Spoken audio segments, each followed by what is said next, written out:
All right, shalawam. First off, I want to say all praises to Yahawashi, Yahawashi. I want to say double honors to the apostles and elders of GMS, and shalom to the elect out there pushing the word of sincerity and in truth. My name is Nazar Khad. This is GMS Precepts, and the topic I'm going to touch on today, as you can see with the title, is going to touch on hell. I mean, the apostles and the elders, and I came out there. I seen that there's a ton of videos out there breaking down the whole concept on hell. Pretty much is going to be my take on it, and pretty much I just want to make a few points. Okay, as you can see here, I have Deuteronomy pulled up in the scriptures, and one major question, if hell really exists, one major question you have to ask yourself is, why didn't Moses speak about it? Being as the Most High used Moses to bring the law on the tablets or written down to the nation of Israel. How come he never mentions hell? Matter of fact, if you go to search in the word hell, it's only mentioned in the first 5 books one time. And if you go to that word, as many of brothers, the apostles, the elders, we went into that word. That word goes back to shalawam. Okay, which means ground or grave, okay, or pit. It doesn't mean a fucking underworld or a place of no return or whatever bullshit definition they want to put here, okay. So only time that in the first 5 books of Moses where the word hell is ever mentioned. Now, I ask this question again: why wasn't it never mentioned? When hell is somewhere you go when you break this fantasy place, hell is where you go when you break the law. When the person that gave the law, he never warned us about it, right? He never warned the people about it. Matter of fact, if you go through the curses in Deuteronomy, the 20th chapter, which I have pulled up, he never speaks about it. Matter of fact, let me go to the first verse in Deuteronomy 28:1, it says, "And it shall come to pass, if thou shalt hearken diligently unto the voice of the Lord thy power, to observe and to do all his commandments which I command thee this day, that the Lord thy power will set thee on high above all the nations of the earth."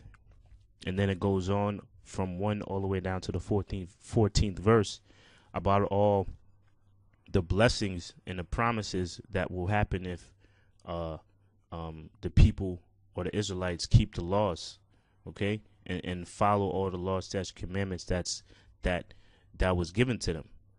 All these blessings will happen. Now, if you jump down to the 15th verse, 15 on down, I'm gonna read it. It says, this Deuteronomy 28:15, "But it shall come to pass, if thou wilt not hearken unto the voice of the Lord thy power, to observe to do all his commandments and the statutes which I command thee this day, that all these curses shall come upon thee and overtake thee."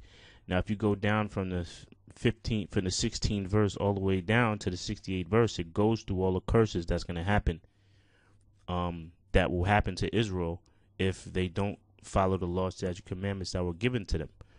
All right, and now this is Moses speaking to the people. Now, never did he ever mention about going into a fiery place called hell.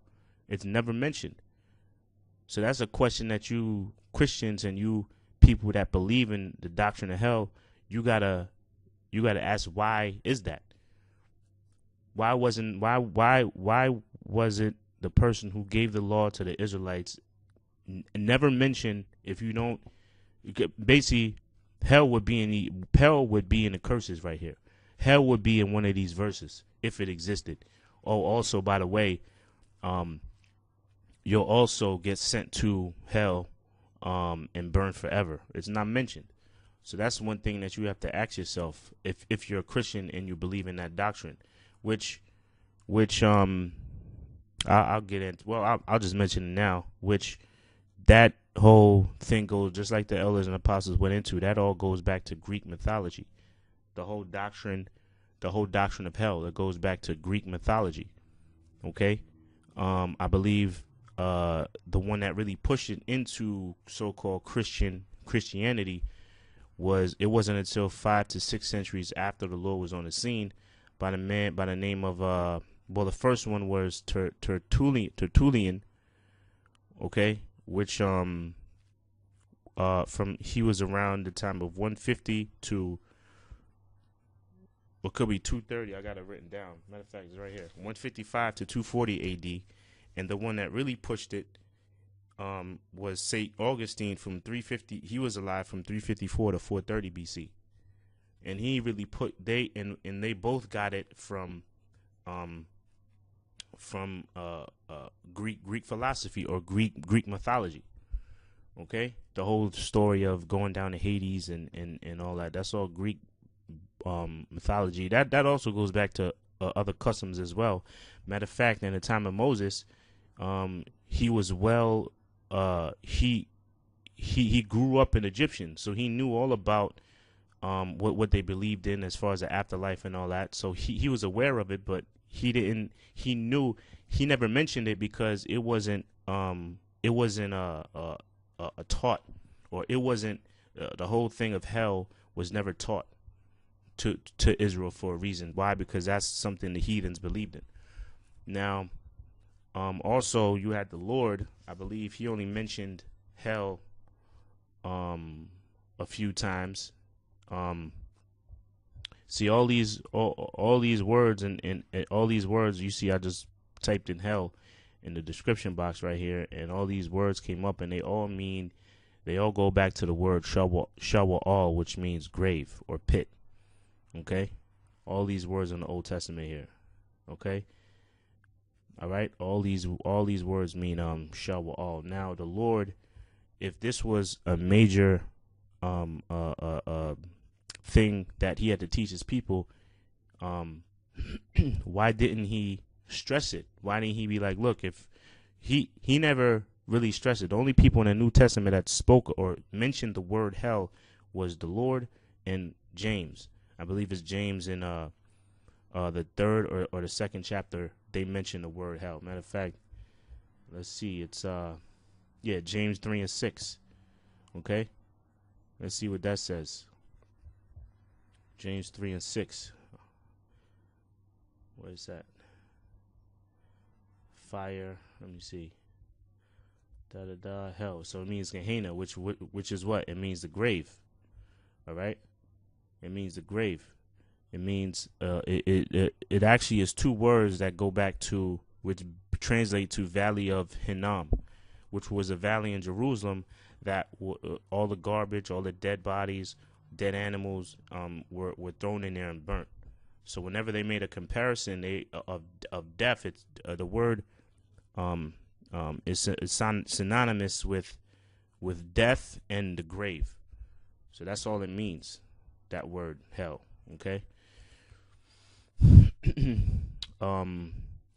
And the Lord mentions it a few times, but it's referring to, once again, it's referring to the grave.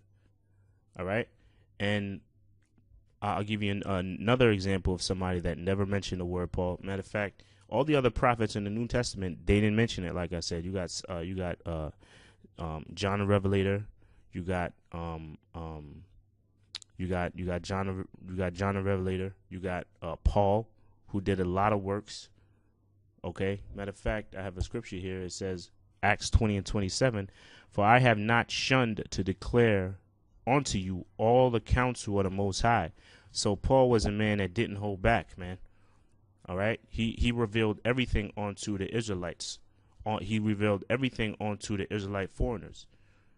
All right. So why would he hold back? Why would he fail to mention this so-called doctrine about hell? Why? Because it didn't exist. Okay. And if you look at it, the only time it's mentioned, it's only mentioned to the Israelites that were close to Jerusalem, because they were aware of Gehenna, or they were aware of that grave where all the dead bodies were thrown. Okay. Here's I went to James 3 and 6.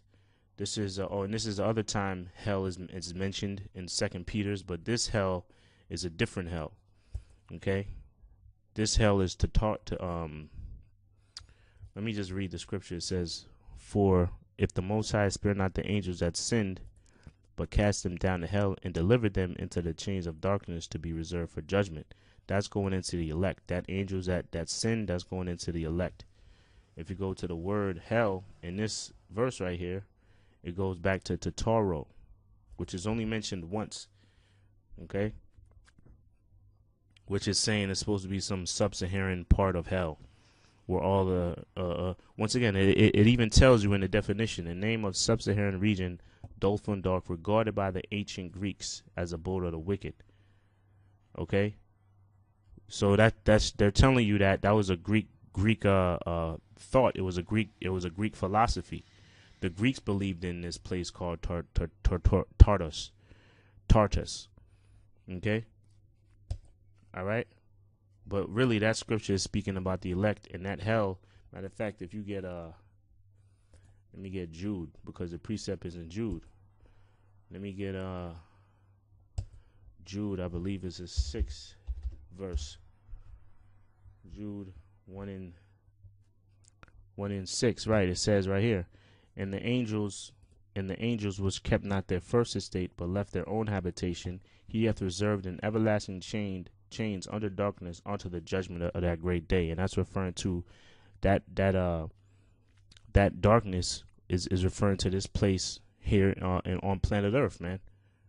Okay, that's what that's speaking about. So in Peter's, that's a direct precept with Peter's 2 Peter's 2 and 4, how the elect will be brought down here and serve their punishment, but delivered. It says to be reserved unto judgment, meaning they're going to be delivered before this place in America is judged. Okay? So that's one thing you got to ask yourself. Why didn't the major prophets speak about this place called hell if it was something of seriousness, if it was a reality? You know? It wasn't a reality because it all goes back to Greek mythology, man. Okay? So that's just my few questions I wanted to pose to the Christian community about this this fantasy world called hell. Okay, all right. So this is my name is Nazar Akkad. This is GMS Precepts. Until the next show, shalawam.